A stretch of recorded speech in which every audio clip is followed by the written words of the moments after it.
Hello and welcome back to the Audacity Factor. My name is Kathryn, the founder and the host here.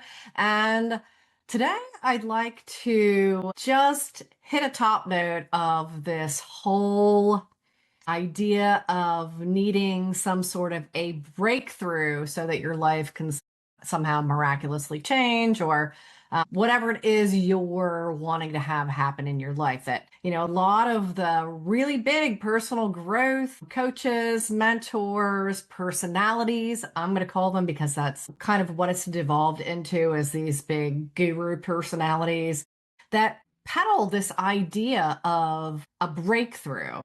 And we can all get so focused in thinking we need this breakthrough, this one thing that's going to happen kind of instantaneously to shoot us out to the other side so that our life will somehow miraculously be all fixed and better. This whole idea can kind of couch itself in the needing of a process. And if that process, however far you take that process or program or course or whatever it is, you can invest in coaching and whatever it is. If you don't see that or feel that breakthrough is happening with that process, we can go ahead and jump to another one. I have to say, I am totally guilty of this and have been completely in the past. I can't even tell you how many courses I took and how many times I went to one of the big webinars from some of these top names. And really, it made it seem like this idea of needing the breakthrough, it kind of is the leverage that can be used to get you to go ahead and invest more time, more money, more energy, more journals, if kind of that's your thing. Really in search of this breakthrough that you think you need for something to have worked, one of these processes or programs or courses or whatever they are to work. And we're waiting, I think we're kind of taught to look for some kind of immediate dramatic change.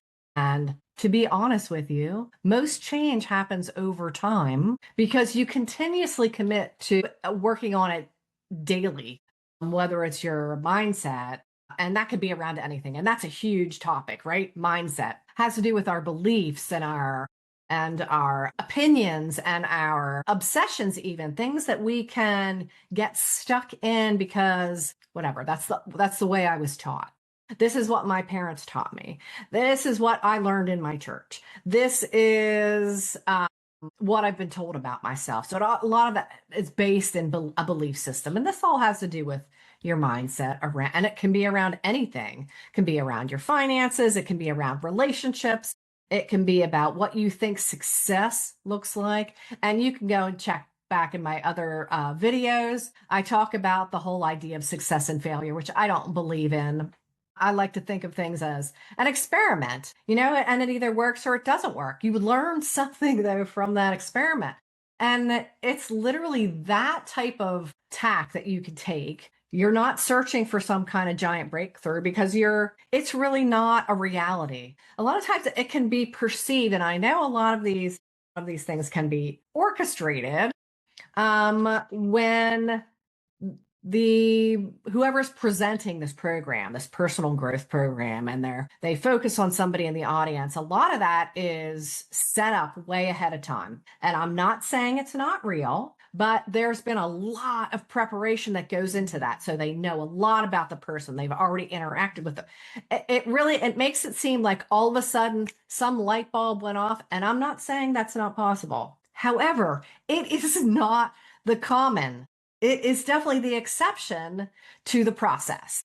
But we can become addicted to the process in search of the ever elusive breakthrough. So we can waste a lot of time, a lot of money, when it really just takes a level of consistency and commitment from you for micro changes to, yes, examine your mindset, go to therapy if that's what you feel like you need.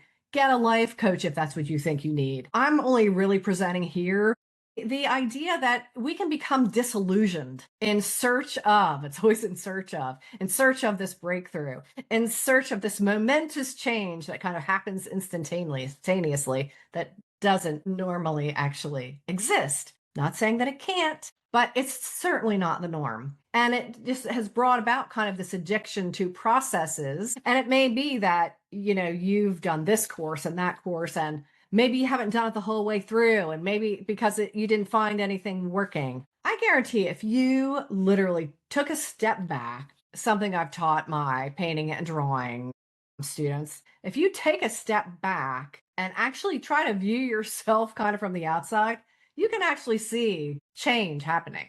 And it's also something that you can feel. Were you the same as you were last month? Are you the same? You can ask yourself all kinds of questions to actually see, okay, well, maybe I'll stop focusing on the ever elusive breakthrough and actually take notice of what things have actually changed. This is really just a space of orientation.